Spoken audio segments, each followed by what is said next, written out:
Chùa Đại Giác, điểm du lịch tâm linh nổi tiếng bậc nhất Quảng Bình. Chùa Đại Giác được xây dựng với khuôn viên rộng lớn, nhiều cây xanh, kèm theo đó là kiến trúc độc đáo.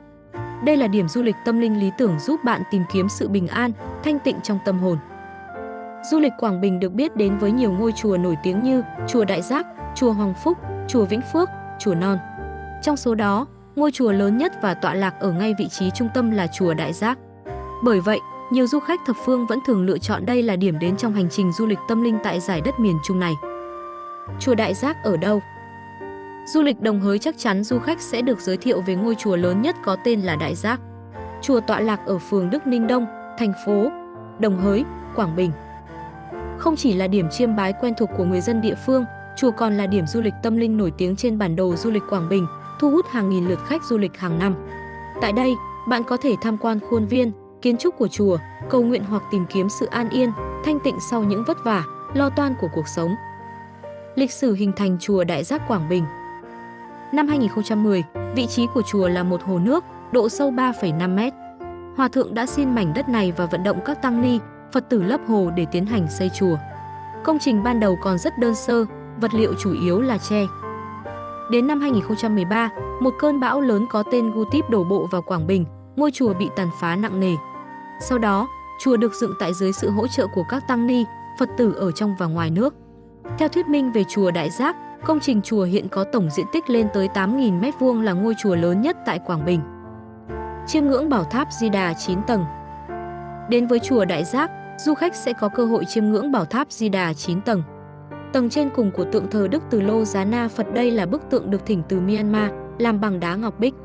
Các tầng còn lại được sơn son thép vàng, thờ các tượng Phật.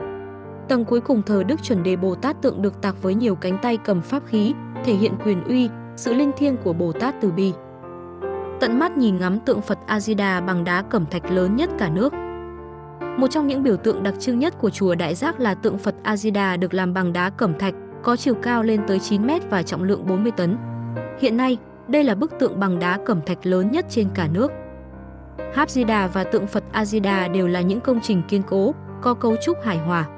Bởi vậy, trải qua thời gian và sự khắc nghiệt của nắng gió miền Trung, công trình này vẫn uy nghiêm, thanh tịnh, trở thành điểm du lịch tâm linh nổi tiếng tại miền Trung nói chung và Quảng Bình nói riêng. Những lưu ý khi tham quan chùa Đại Giác Quảng Bình. Để có chuyến tham quan chùa Đại Giác thuận lợi, bạn cần lưu ý một vài điều dưới đây.